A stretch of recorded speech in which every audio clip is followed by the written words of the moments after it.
चंडीगढ़ से आपका स्वागत है। मैं हूं शैली तनेजा। आइए सबसे पहले नजर डालते हैं कुछ अहम खबरों पर। प्रधानमंत्री ने देश में डिजाइन तथा विकसित किया गया अत्याधुनिक टैंक समर्पित किया राष्ट्र को।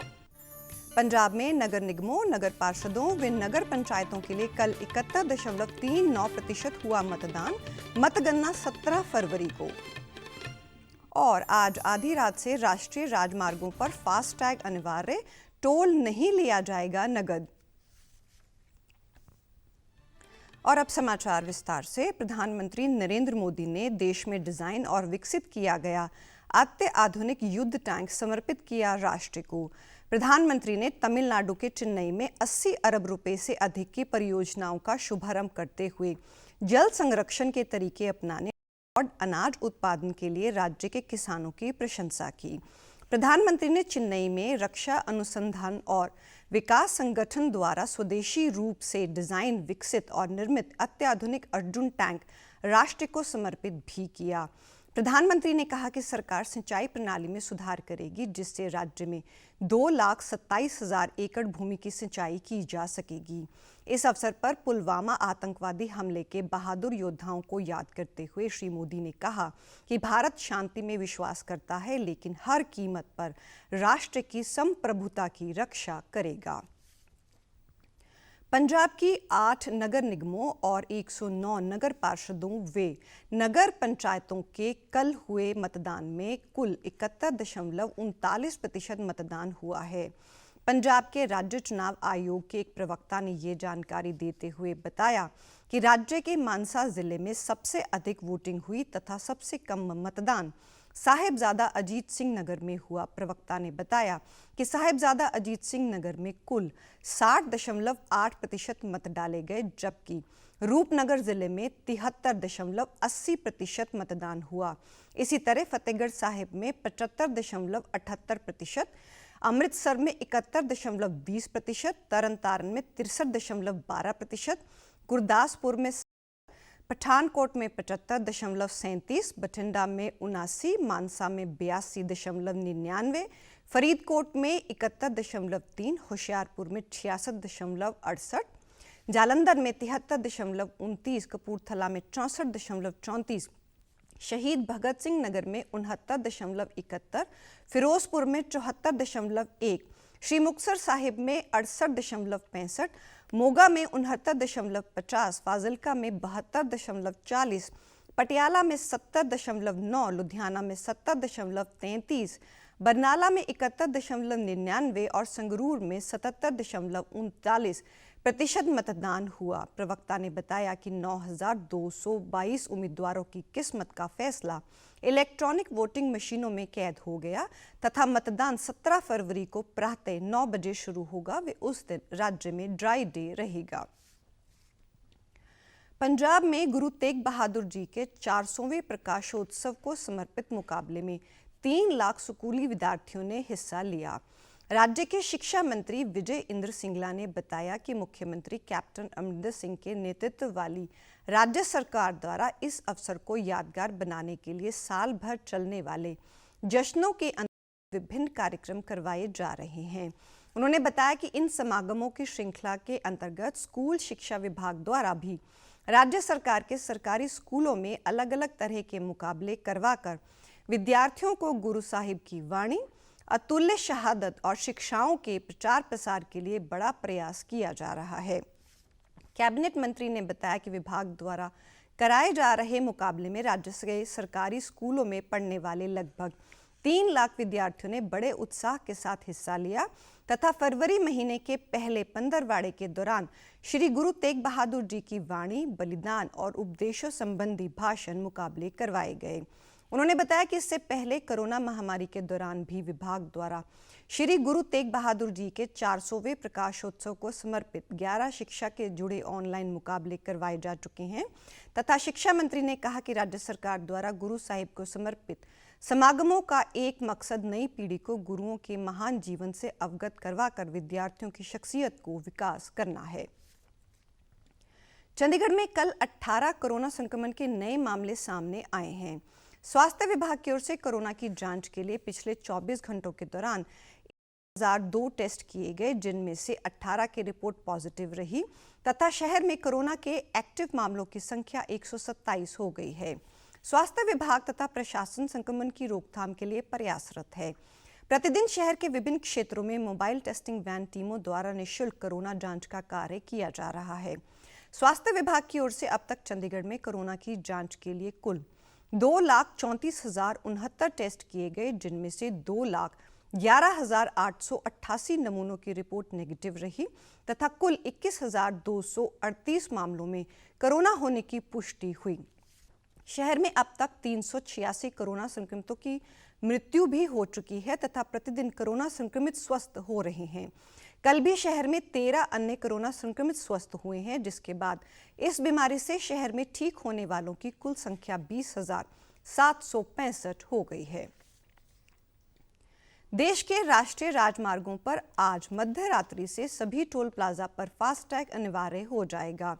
सड़क परिवहन और राज्यमार्ग मंत्रालय ने कहा कि ये व्यवस्था टोल प्लाजाओं पर शुल्क भुगतान की प्रक्रिया डिजिटल बनाने, प्रतीक्षा समय को घटाने, ईंधन की बचत करने और यात्रियों को टोल प्लाजाओं पर आसानी से निकलने की सुविधा के लिए की गई है।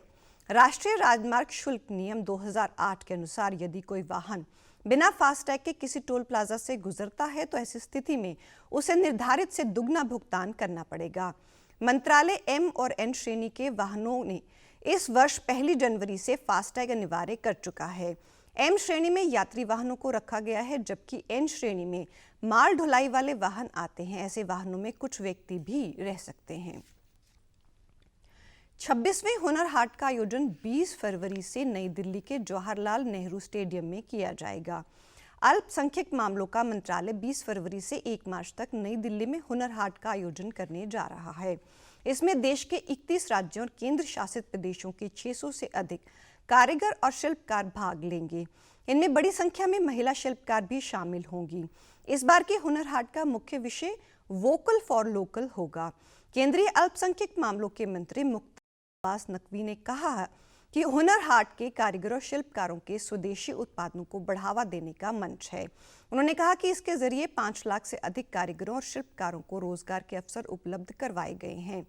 उन्होंने कहा कि हुनर हाट को इस बार ऑनलाइन प्लेटफॉर्म www.hunarhaat.org और GEM पोर्टल पर भी उपलब्ध करवाया जाएगा। इस प्लेटफॉर्म के जरिए हुनर हाट के उत्पादन ऑनलाइन बिक्री के लिए उपलब्ध होंगे तथा हुनर के बावर्ची खाने में लोग देश के विभिन्न हिस्सों के लजीज व्यंजनों का आनंद ले सकेंगे।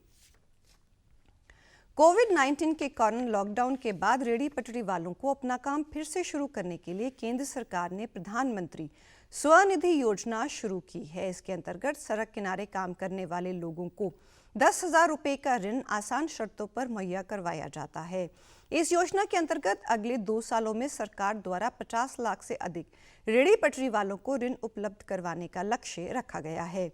प्रधानमंत्री स्वनिधि योजना के अंतर्गत लाभ प्राप्त बहुत से छोटे दुकानदारों ने अपना कामकाज फिर से शुरू किया है। राम दरबार में चाय बेचने का काम करने वाली लीला देवी का काम लॉकडाउन के कारण बिल्कुल बंद हो गया और कोई आमदन नहीं रही थी। उसने स्वनिधि योजना के तहत 10,000 रुपये का ऋण प्राप्त करके फिर से अपना काम शुरू किया और अपनी जिंदगी को पटरी पर लाने के काबिल हुई।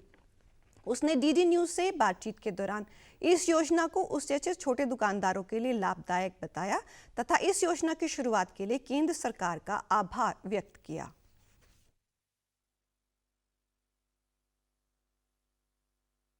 10,000 का हमें लोन मिला है सरकार की तरफ से, उससे हम अपना काम चला रहे हैं। बहुत बहुत धन्यवाद।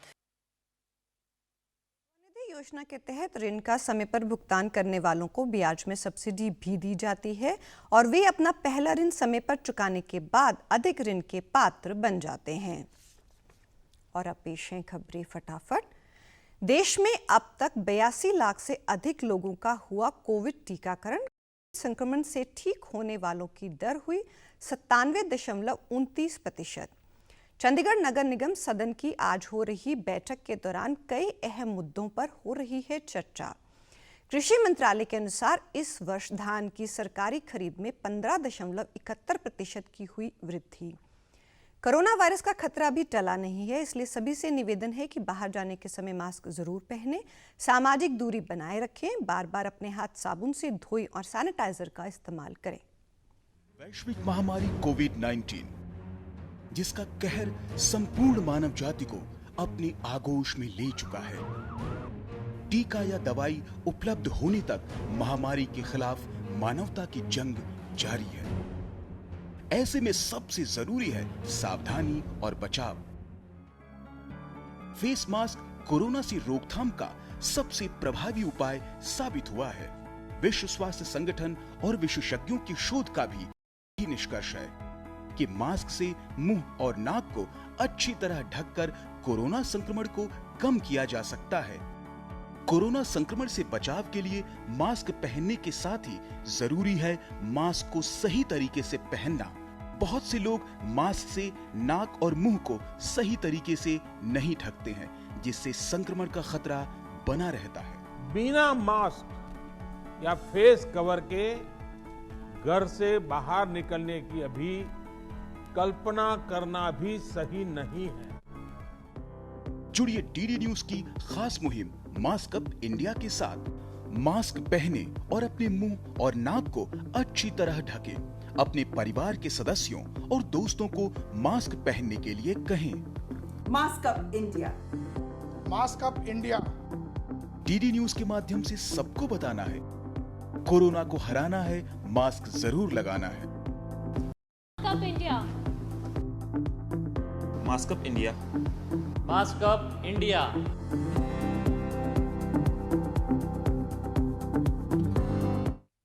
और आप हमारे समाचार YouTube channel DD news Chandigarh, Facebook DD news Chandigarh, Twitter handle DD news CHT पर भी देख सकते हैं। इसी के साथ चंडीगढ़ से समाचारों का सिलसिला समाप्त होता है। नमस्कार।